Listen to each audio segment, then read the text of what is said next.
C'est ce dont on parlait la semaine dernière, quoi. Au passage, je lui dis, voilà, toutes les formes de vie vivent dans un monde qui est créé par leur propre perception, des croyances. Et je pense que c'est le début de la fin du monde, comme une taupe dans une galerie. Moi, des fois, ça m'aide, cette image-là de la taupe dans la galerie. Me dire, voilà, je vais aller méditer pour sortir la tête de la galerie.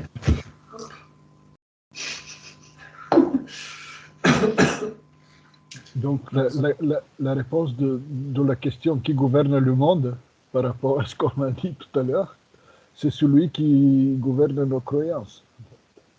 Complètement. Qui les influence le plus. C'est très vrai. Ah, il y a un très bon bouquin de George Orwell aussi qui s'appelle Retour au meilleur des mondes, où il explique ça très très bien. Donc si vous regardez justement le site Le Courrier des Stratèges, il y a un article qui résume ça en fait, qui en parle beaucoup justement de cet aspect-là, de ceux qui gouvernent les croyances des gens et qui peuvent les mettre dans une prison sans mur. C'est-à-dire ils sont en liberté physiquement, mais intérieurement ils sont en prison, dans leur propre tête. Ils s'empêchent certaines choses, ils se contraignent eux-mêmes. Comment ça s'appelle? Retour au meilleur des mondes. Et c'est de qui? Aldous Huxley. Ah bah oui. Ouais. Qui a écrit le meilleur des mondes, il a fait ensuite le Retour au meilleur des mondes. Ah, il a fait une suite? Oui, il explique ce truc-là, voilà, tout le côté domination psychologique de la propagande et... De qui tu dis, Owen? Aldous Huxley. Huxley. H-U-X-L-Y. Enfin, voilà, c'est intéressant pour la situation actuelle, se rendre compte qu'on est dedans jusqu'au cou. Ah bah oui, c'est pour ça qu'ils se sont accaparés tous les médias. Ah oui. Parce que, enfin, 90%, plus que 90%, c'est tellement important. C'est pas pour gagner de l'argent. Non, pas du tout. Libération, ils perdent, je sais plus combien de millions par an. Enfin. Donc d'où voilà l'importance de travailler sur les croyances, sur la perception. C'est primordial parce que c'est comme il dit, hein, c'est avec nos croyances qu'on crée notre réalité, notre vie. Et c'est tellement dur hein, quand c'est ancré. Puis tout petit, c'est pour ça qu'ils prennent les petits de plus en plus petits. Et c'est une des raisons aussi d'appeler Christ Sauveur, parce que justement avec les lettres, il nous aide à nous détacher de tout ça. Quand on a la conscience, on y arrive. Mais sans la conscience, on est, comment dirais-je, on est victime, certainement. On est victime. Oui. Ouais. C'est vrai. Et en plus, il y a un aspect vraiment douloureux. Quand on a des croyances auxquelles on s'attache, on n'y renonce qu'avec grande douleur et souffrance.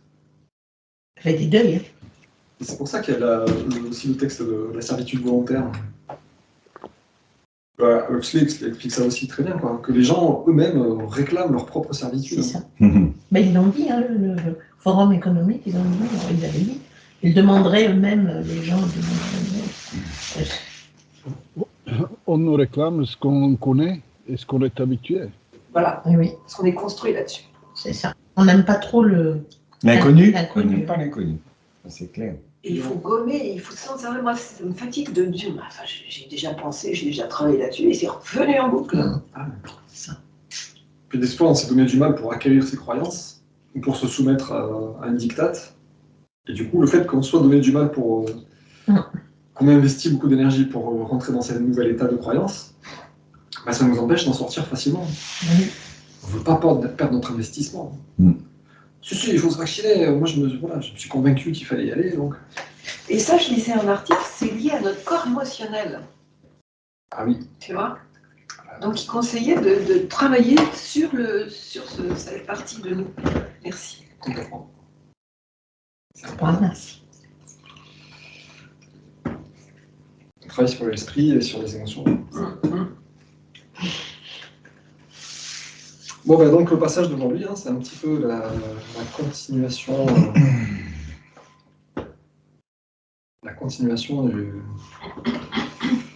de la semaine dernière, un petit peu. Hein.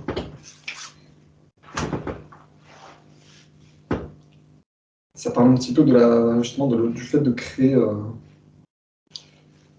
nos propres vies avec, avec ses croyances et avec cette énergie de vie qui nous traverse, quoi. Donc moi, je vous propose de commencer, puis on commentera au fur et à mesure selon ce qui vous vient, quoi. Donc allons-y, donc c'est dans la lettre 4, hein, c'est vers le milieu de la lettre. Non, chaque travail, chaque moment peut être sacré et beau, rayonnant un afflux de force de vie de la conscience divine, qui élève et qui guérit, vers soi-même et les autres. Si la personne prend le temps de réaliser qu'elle est un canal de conscience divine, qui est elle-même toute guérison, toute protection, toute satisfaction de tous les besoins de la personne.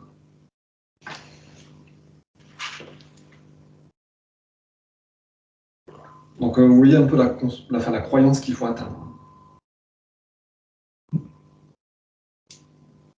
Il faut arriver à comprendre qu'on peut être un canal de conscience divine, et cette conscience divine va elle-même être toutes les plus merveilleuses choses qu'on attend. Ouais. Le but est d'ancrer cette croyance profondément et de la vivre. Une personne, même celle qui nettoie les planchers et vide les bassins des malades, possédant une telle compréhension, peut entrer dans une chambre et devenir la plus importante, peut-être la seule, distributrice de biens, parmi 6 personnes s'occupant des bassins. Une telle personne peut laisser derrière elle un don de force augmenté dans chaque patient. Quiconque réalise que de ses yeux est rayonnée une force de vie puissante vers ceux vers qui le regard est dirigé, peut savoir que son regard, ce regard pénétrant, ce regard appuyé et souriant, a été bénéfique à celui qui l'a reçu. Car tout ce que nous, oui, vous et moi, le Christ, pensons et faisons, est un acte de conscience. Et la conscience est force de vie. Avec l'activité de nos esprits, les vôtres et le mien, nous façonnons notre conscience, notre force de vie, en différentes formes qui béniront ou maudiront l'environnement. La seule différence entre vous et Muhammad et moi, connus sur Terre sous le nom de Jésus, est le genre de pensée et de sentiment que Muhammad et moi rayonnons vers les autres. Nous rayonnons tous deux vers le monde l'énergie de conscience qui donne la vie. Que rayonnez-vous dans votre monde ?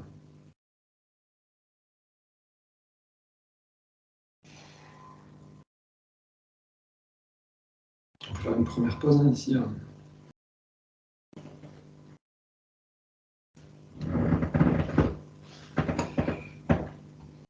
Oui, il y a un premier truc qui m'a vraiment frappé dans ce passage. Il dit, avec l'activité de nos esprits, nous façonnons notre conscience.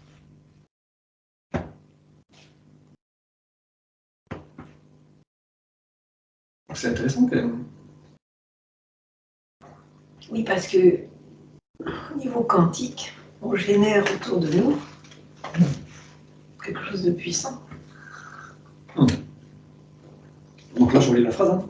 Avec l'activité de nos esprits, nous façonnons notre conscience. C'est pas autour de nous. Hein. Donc, oui, tu émanes quand même quelque chose de positif ou négatif. On influence notre propre conscience par l'activité de notre conscience. Bah oui. C'est ça qui est curieux. La différence entre esprit et conscience, bon, il y en a sûrement une, hein, je ne sais pas si elle est vraiment très très claire. Quand on sait que nos émotions gèrent notre ADN. Non mais Annie, je suis d'accord. Tu comprends que... Essaie de voir le truc. L'activité de la conscience façonne la conscience. C'est ça le truc. Oui. C'est pas mon ADN, ou c'est pas mon corps, c'est pas mon environnement. C'est un objet se modifie lui-même par sa propre activité. Oui. Donc c'est quand même... Jamais on nous a tenu un discours comme ça. Oui. On est aux commandes de nos propres capacités. Oui. Il y a un troisième mot qui est sous-jacent, c'est croyance. aussi. Parce que, en fait, comme on fabrique notre avenir, enfin avec nos croyances, en fonction de nos croyances, et la croyance façonne la conscience. Enfin, tout ça, c'est très lié. C'est entre esprit, conscience, croyance. Bah, les croyances, on peut dire que c'est des données en fait. Enfin, c'est des données, c'est Ouais. de l'information. Oui. La conscience, on pourrait dire, c'est de l'énergie perceptive et émissive en gros. L'esprit, on voit que c'est habité par des processus dynamiques, de processus qui vont processer en gros, qui vont travailler sur des données de croyances, faire des déductions, créer des inférences pour faire des déductions. L'esprit, on voit, il y a un aspect dynamique quand même. Mais ce truc, pour moi, cette phrase, elle explique pourquoi on ne peut pas atteindre l'illumination juste en lisant les lettres. Il y a une mise en pratique qui s'impose. Notre conscience est façonnée par l'activité de nos esprits. Alors là, on parle de la conscience humaine, évidemment. Et non pas... Pas forcément. Notre conscience, pour moi, c'est notre conscience humaine.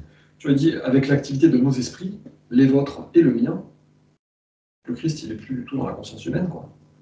Alors là l'esprit, ce serait la conscience divine, la conscience universelle. Je sais pas. L'activité de nos esprits, nous façonnons notre conscience, notre force de vie, en différentes formes qui béniront ou maudiront l'environnement. Et l'activité de notre esprit, c'est ce que l'on fait, Ce sont les pensées, ce que l'on dit. Les pensées. Voilà. Les pensées, les processus intellectuels. Ce qu'on dit, etc. aussi. Et ce truc-là va modifier lui-même la conscience. Oui. C'est pour ça qu'on ne peut pas atteindre l'illumination du jour au lendemain. L'illumination consiste à avoir une conscience qui est complètement proche de la conscience divine. Mais elle ne se transforme pas comme ça, en fait. Elle génère des activités de l'esprit qui eux-mêmes façonnent la conscience, qui génèrent des activités de l'esprit. Donc c'est un truc un peu récursif. C'est un travail de longue haleine. Et donc voilà, il faut progressivement épurer ce truc-là, avoir des activités de l'esprit de plus en plus élevées, de plus en plus aimantes, pour que la conscience s'affine, pour que l'activité de l'esprit devienne encore plus aimante. Et progressivement, un petit peu comme un animal qui roulerait sur lui-même en se tenant la queue, en fait. Et il va avancer, il va se déplacer jusqu'à la conscience divine. Et moi, je vais plus loin, qui génère une qualité de vie. Ce matin, je me suis levée, je me suis dit, avec le pot que j'ai, je ne vais pas trouver d'essence, pour la bonne cause, hein, c'est pas pour aller me promener. Première pompe, vide. Deuxième pompe, vide. Puis je me suis recentrée sur moi-même, j'ai demandé de l'aide, je me suis adressée à la part de divin en moi, bingo. Mais voilà. À chaque fois. Ça marche. Ça marche à chaque fois. Ouais. C'est dingue, mais c'est dingue. C'est vraiment incroyable. Encore une preuve. Incroyable. Enfin, c'est l'expérimentation qui fait avancer. Et je m'aperçois que sans arrêt, il me faut changer mes pensées, croire en ce que je fais. Voilà. Et savoir ce qu'on veut. Ah bah oui, il faut que ça soit... Voilà, si je cherche de l'essence, c'est pour aller à Aix-en-Provence, c'est pas pour aller faire du shopping. Oui, voilà. Non, mais qu'importe, c'est savoir ce qu'on veut. Parce que je dois vous expliquer, à vous qui êtes sur Skype, ma fille va être opérée à... Annie, on va revenir dans le sujet si tu veux. Oui, mais je pensais que j'y étais. C'est un exemple pratique. On va pas raconter nos vies, nos petits problèmes, pour se dire qu'on est arrivé grâce à Dieu. Là, ce passage, là, qu'on lit aujourd'hui, en fait, c'est pour comprendre comment modifier l'état de notre conscience. Je vous donnais le bout de mon expérimentation. D'accord. Donc le truc, c'est de comprendre, voilà, l'activité de nos esprits façonne notre conscience. Notre conscience modifie notre environnement, nous fait trouver l'essence quand on en cherche, si on y croit. Et donc cette conscience, on la rayonne à travers notre regard vers les autres, et vers le monde. La phrase est extraordinaire, oui, parce que elle est très complexe. On peut dire qu'avec l'activité, on peut déduire, éventuellement, de nos esprits, on bénit ou on maudit nous-mêmes, parce que en différentes formes qui qui béniront ou maudiront l'environnement. Point. Mais ça finit pas là, parce que toutes ces formes qu'on a créées reviendront pour nous bénir ou nous maudire au même niveau que nos pensées les ont créées. Donc c'est une conséquence directe sur notre vie. Ah oui, oui. Donc nos esprits, et comment en quelle forme on les utilise, qu'est-ce qu'on crée. Donc avec une phase, on a pratiquement une clarté sur nos activités extraordinaires. Activités de l'esprit, hein. Parlons pas des actes, on est loin de là. Mais c'est déjà presque décidé. Eh oui, oui. Après, juste pour attirer votre attention sur les différences dans la traduction, avant cette phrase-là, nous rayonnons tous deux vers le monde l'énergie de conscience qui donne la vie. Avant, il y avait marqué nous rayonnons vers le monde, nous rayonnons tous deux l'énergie de conscience qui donne vie au monde. Bon, voilà, c'est une petite différence, mais qui a son importance. Ça change tout, oui. Avant, voilà, c'était on rayonne l'énergie de conscience qui donne la vie au monde. Donc, grâce à nous, le monde est vivant. Je l'avais compris comme ça. Hein. On rayonne l'énergie de vie, l'énergie de conscience qui donne vie au monde. Donc, grâce à nous, on fait vivre le monde. Là, c'est on rayonne en fait vers le monde l'énergie de conscience qui donne la vie, en général.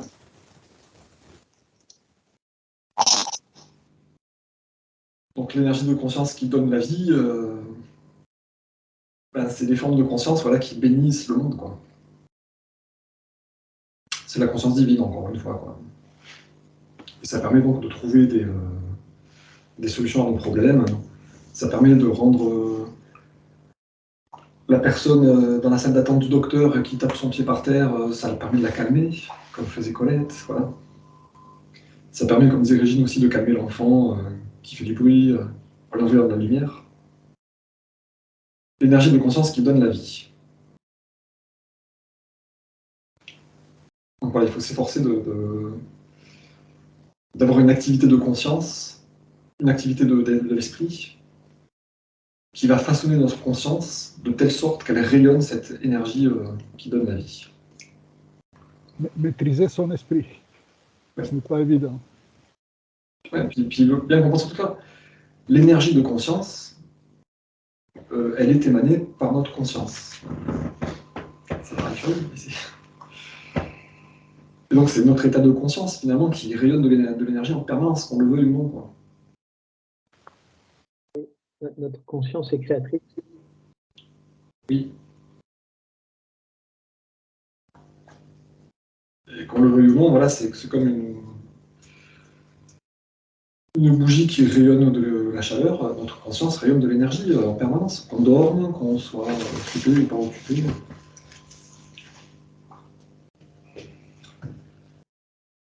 Donc voilà, continuons. Que rayonnez-vous dans votre monde ? Rappelez-vous à nouveau comment, dans un moment de grande tension, quand j'étais en Palestine, j'ai maudit le figuier, et comment il s'est flétri jusqu'à sa racine. Peu après, moi aussi, je fus de même rondement maudit par les soldats romains et les prêtres juifs. Moi aussi, j'ai été flétri jusqu'à ma racine avant que je meure sur la croix. Faites attention à ce que vous transmettez aux autres. Assurez-vous que vous aimeriez recevoir la même chose. Un verre d'eau donné à quelqu'un avec amour peut bénir et élever cette personne, ou, s'il est donné avec de mauvais sentiments, peut faire que le destinataire se sente petit et sans importance, un peu plus faible et plus déprimé. Quel rôle jouez-vous dans votre environnement ? Êtes-vous honoré et reconnu pour l'amour et la bonne volonté que vous distribuez à partir du moment où vous arrivez sur votre lieu de travail ? Avez-vous eu une vision de ce qui est vraiment important dans la vie ? Vous êtes-vous fixé un projet spirituel ? Un but spirituel à atteindre avant que vous passiez dans la magnifique dimension suivante ? Serez-vous suffisamment purifié et engagé à aimer inconditionnellement pour accéder au niveau supérieur de conscience spirituelle ? ou vos buts seront-ils toujours ceux de votre plan terrestre? Demandez-vous, quel rôle voulez-vous vraiment jouer dans votre environnement? Quelle est votre destination spirituelle? Tout aussi important, quelles sont vos attitudes envers les autres? La supériorité et l'exclusivité? Ou êtes-vous conscient que la plupart des gens font du mieux qu'ils peuvent avec les talents qu'ils possèdent?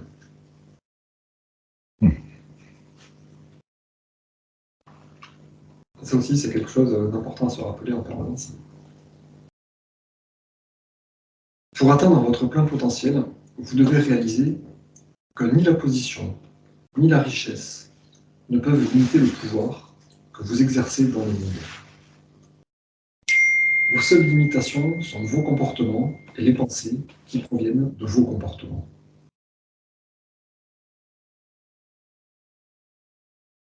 La force de vie est rayonnée par l'esprit d'un roi, d'un premier ministre, d'un général, ou d'un serviteur modeste ou d'un soldat, est également puissante et productrice de bien dans l'environnement, à condition que chacun discipline ses pensées, pour qu'elles deviennent harmonisées aux fréquences spirituelles de l'amour inconditionnel et de la conscience divine. De plus, de telles pensées pénètrent et augmentent la force de la conscience mondiale elle-même. Chaque personne ajoutant sa pensée spirituelle à la pensée spirituelle mondiale la renforce. Le seul facteur qui détermine le degré de transmission d'un potentiel de vie ou de maladie est le niveau de réalisation et de compréhension spirituelle qu'une personne a tiré de la source de l'être. On peut faire une pause si vous avez des choses à commenter. À un moment donné, on dit qu'on additionne en fait les consciences spirituelles. Est-ce que ça veut dire qu'il y a l'existence d'un égrégore, de quelque chose de plus grand que nous? J'ai pas l'impression qu'il parle de création d'un égrégore. Hein. C'est-à-dire que la conscience mondiale est une somme de toutes les consciences individuelles, en gros. À un moment donné, dans le sens négatif, il disait que les consciences négatives pénétraient celles des innocents. Comme si ça formait un peu une entité.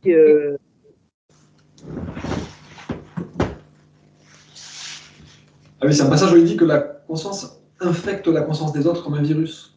C'est ça. Là, il parle des consciences, du coup, individuelles des autres. Ah, d'accord. Ok.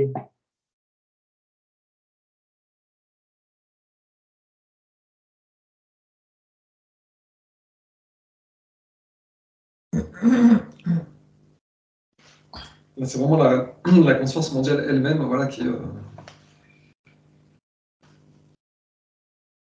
est influencée par notre propre conscience individuelle, quoi.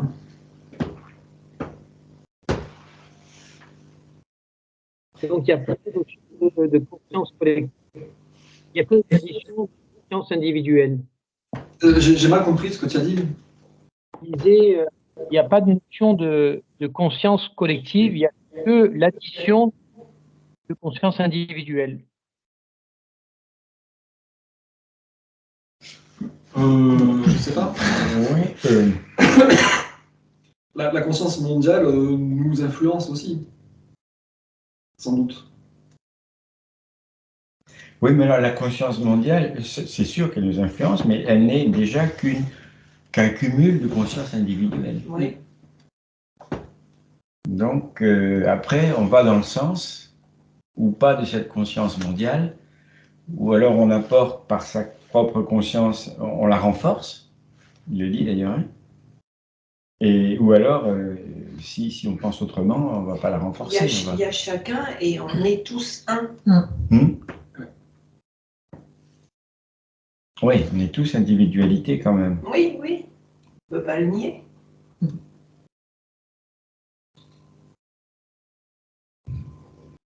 Individualisé, mais interrelié en même temps. Et interrelié.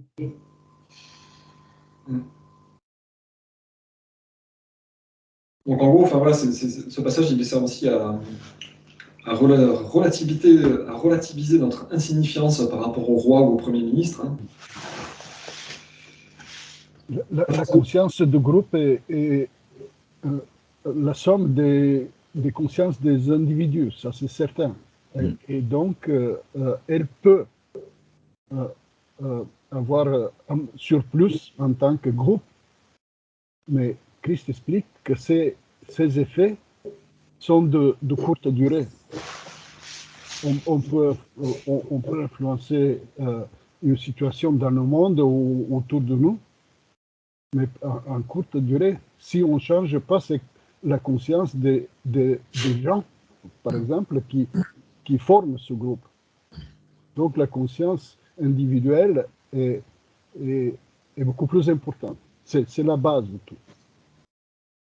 On ne peut pas changer la conscience individuelle en créant une conscience mondiale, etc., etc. On peut l'influencer, mais on ne peut pas la changer.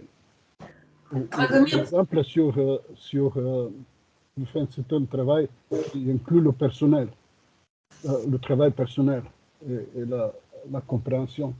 Par exemple, ici, on vient de lire concernant la conscience d'un général ou d'un soldat. Mais si changent leur conscience, commencent à aller vers l'amour inconditionnel, ben ils vont démissionner tout de suite.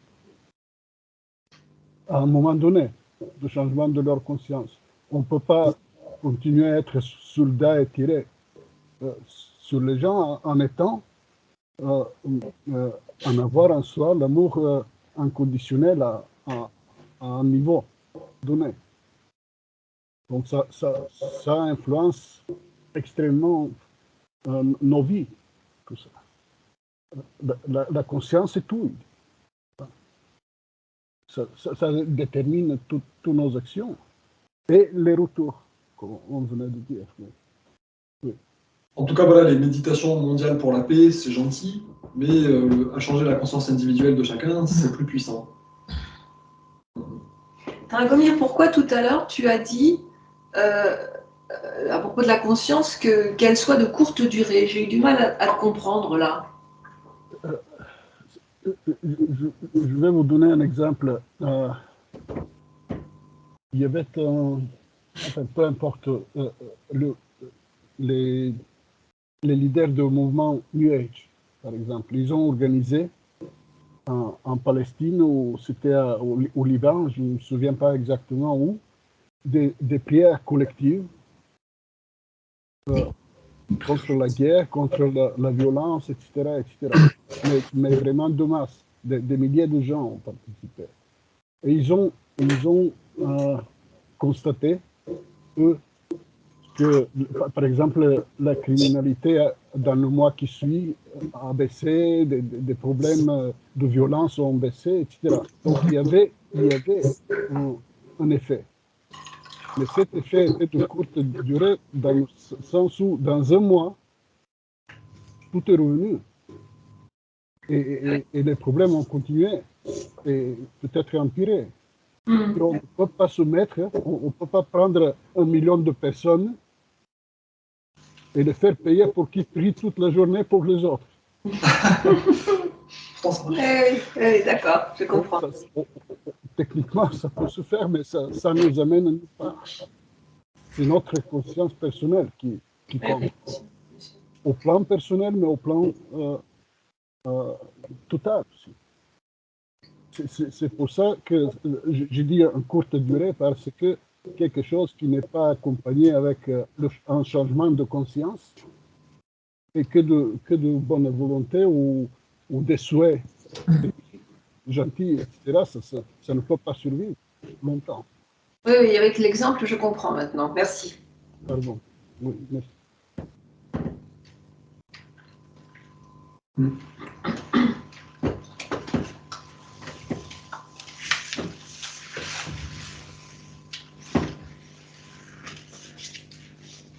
C'est bien vrai.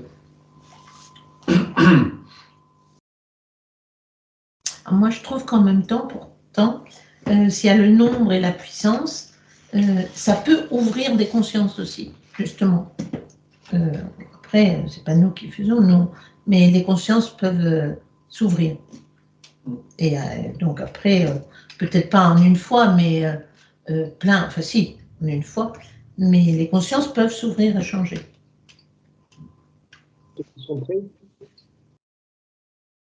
En tout cas, le truc, voilà, c'est l'important, c'est cette notion de conscience qui s'ouvre. La dernière phrase, là, le seul facteur qui détermine le degré de transmission d'un potentiel de vie ou maladie est le niveau de réalisation et de compréhension qu'une personne a tiré de la source de l'être.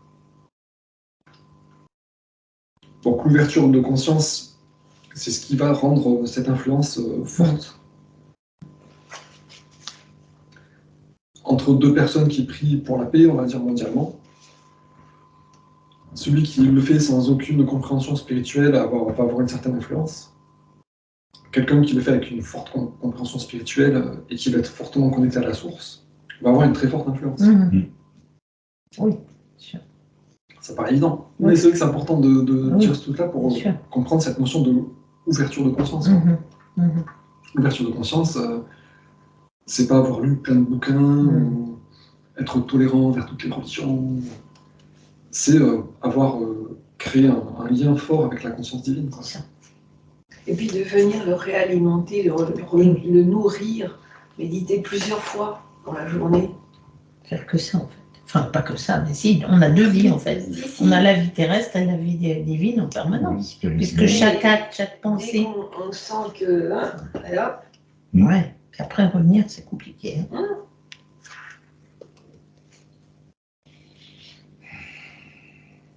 Et puis voilà ce point aussi de dire la force de vie qui est rayonnée par un roi ou un modeste travailleur, c'est la même. Elle peut être également puissante à condition que chacun discipline ses pensées. Donc,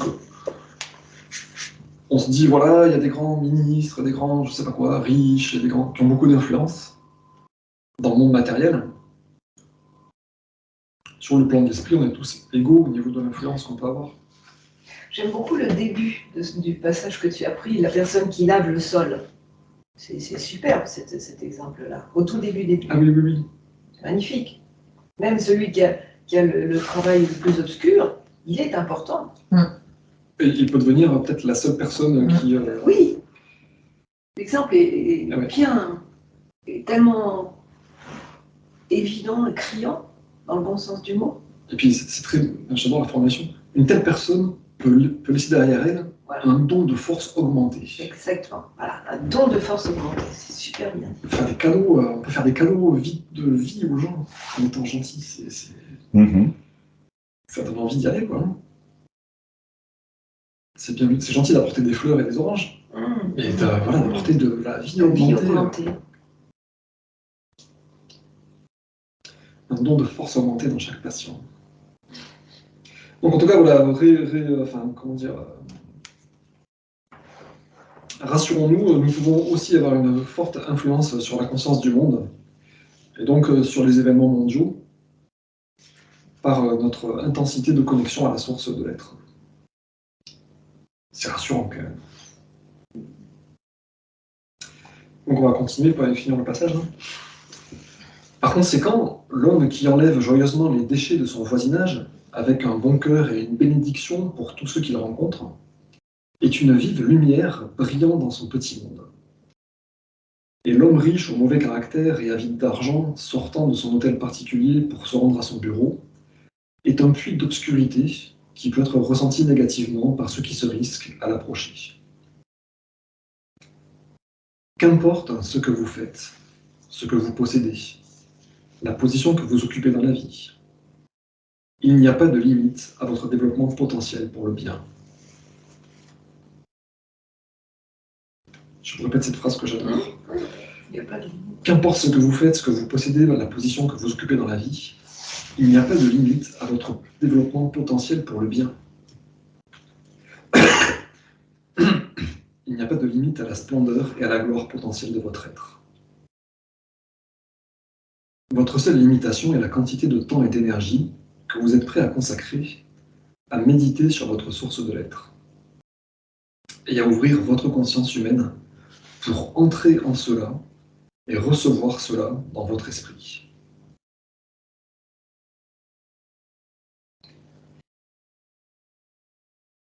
C'est pourquoi, dirigeants religieux, révérez vos congrégations, parce que vous ne savez pas quelle compréhension et progrès spirituels ont lieu dans les esprits de ceux qui peuvent paraître très humbles et sans importance sociale. Dirigeants religieux, cessez de critiquer les autres religions, parce que vous ne savez pas quelle hauteur de connaissance, d'intuition et d'illumination spirituelle leurs fidèles peuvent avoir atteinte. Dirigeants religieux, réalisez que vous-même, vous n'êtes avancé spirituellement qu'autant que l'est votre perception personnelle de la réalité. Si vous n'avez aucune perception de ce qui se trouve derrière le voile de votre monde matériel, vous êtes peut-être religieux, mais vous n'avez pas de conscience spirituelle. C'est le véritable idéal, la véritable aspiration, le but le plus élevé. Comprendre et faire l'expérience de la réalité derrière et en toute chose qui leur donne leur être individuel. Vous pouvez appeler la réalité Dieu, Allah, Jéhovah, intelligence infinie, esprit divin, conscience divine ou le Tao. Tous ces noms signifient la source de votre être, vos origines créatrices. Vous ne pouvez avoir d'aspiration plus haute que ceci. Comprendre et faire l'expérience de la réalité qui est derrière et en toute chose, qui donne, maintient et soutient tout être individuel. C'était le but qui vous a été présenté par chaque enseignant illuminé qui est venu sur Terre. Ils partageaient tous la même vision, la même réalisation et la même compréhension. De tels enseignants étaient hautement estimés, mais peu de leurs disciples ont compris ce qui leur était enseigné. Chaque homme donnait sa propre interprétation des paroles de l'enseignant. L'interprétation de chaque homme provenait de son conditionnement et de ses préjugés personnels.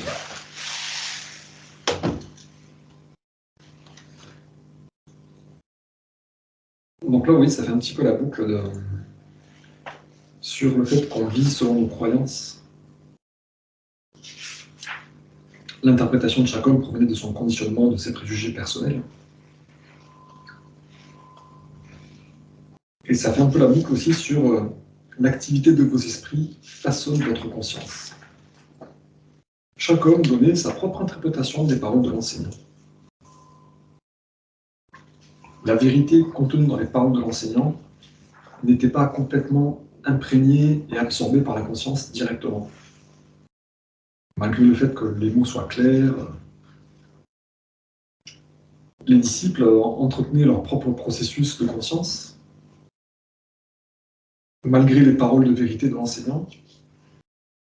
Et du coup, ça ne permettait pas à la conscience d'être transformée instantanément. Il fallait que les processus de conscience eux-mêmes changent pour que la conscience change et que cette conscience puisse absorber la vérité.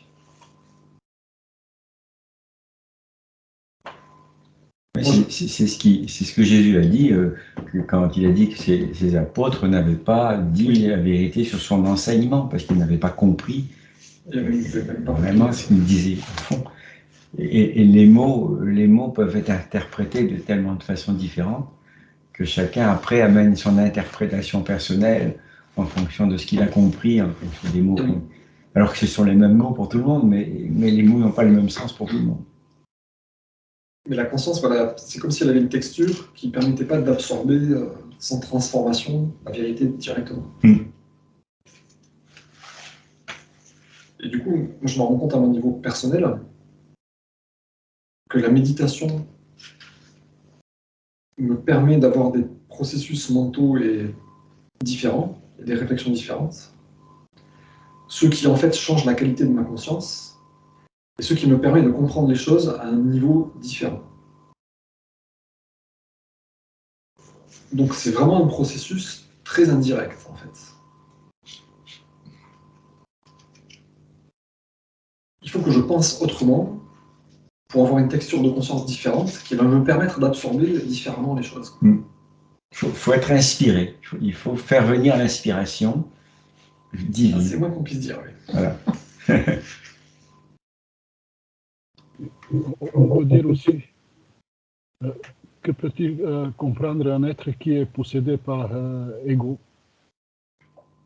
Il ne peut traduire de tout ce qu'il entend, même hautement spirituel, il le transformera en fonction de ses intérêts personnels.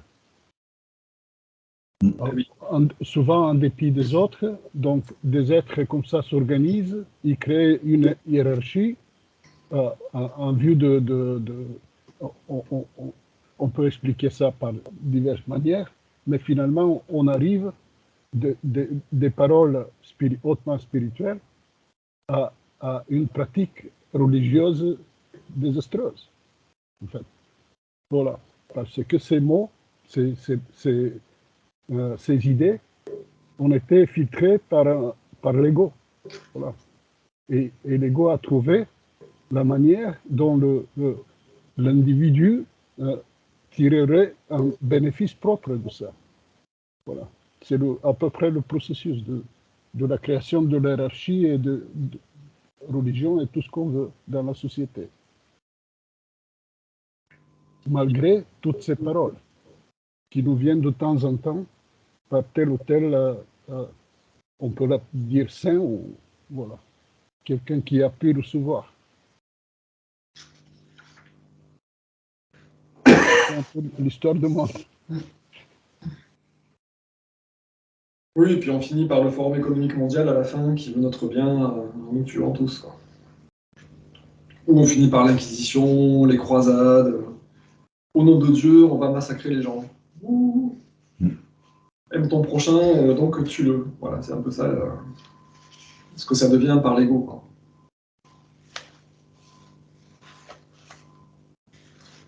J'aimerais à nouveau attirer votre attention moi, sur un point qui me fait vraiment réfléchir. Hein. On dit, voilà, votre seule limitation est la quantité de temps et d'énergie que vous êtes prêt à consacrer à méditer sur votre source de l'être et à ouvrir votre conscience humaine pour entrer en cela et recevoir cela dans votre esprit. Moi, ce truc de double inclusion, c'est-à-dire je rentre dans la source de l'être et la source de l'être rentre en moi. Je fais le parallèle avec la méditation où on prend conscience de la présence de Dieu autour de nous et en nous. On est dans Dieu et Dieu est en nous. Ça me fait aussi penser au passage où il parle de l'ego, qui est une capsule électromagnétique, qui a isolé une parcelle de Dieu du reste pour créer un individu. Et je me dis, moi je suis ça en fait. Je suis une partie individuelle de Dieu, coupée grâce à l'ego du reste de Dieu. Donc j'existe au milieu de Dieu, et en moi, je suis Dieu en fait.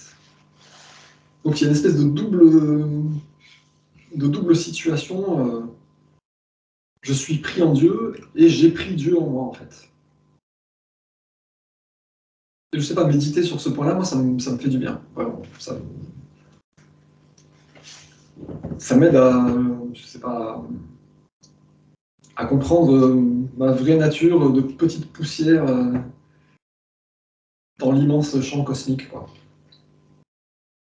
Excuse-moi, tu peux me répéter? Tu existes au milieu de Dieu, j'ai pas très bien compris la suite.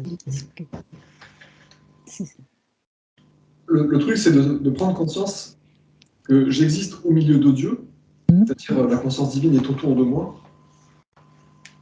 mais je suis cette partie de Dieu en moi aussi. Enfin, une partie de Dieu en moi. Mais on l'a quand oui, on récite Verbère. Oui. Que je sois totalement illuminée afin que je puisse mieux prendre conscience de ta présence en moi et autour de moi. Ça, c'est Et c'est pour ça que je fais le lien avec ça. Oui, justement. Mais en même temps, il y a notre ego qui est toujours là. Mais il y a toujours cette capsule indispensable pour nous faire exister. Et donc, quand il parle de ça, de augmenter la quantité de temps que vous consacrez à la méditation sur votre source de l'être, ouvrir votre conscience humaine pour entrer dans la source de l'être et recevoir la source de l'être dans votre esprit. Ça fait vraiment ce truc-là de prenez vraiment conscience de la présence de Dieu autour de vous, de la présence de Dieu en vous.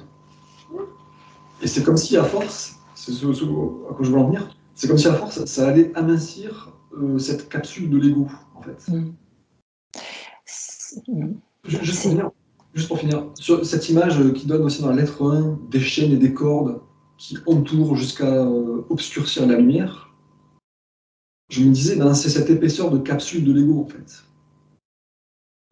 Il y a la particule de Dieu en nous, il y a l'ego autour, qui est juste au début un truc très très fin électromagnétique, et Dieu autour de nous. Donc on communique très très bien au départ.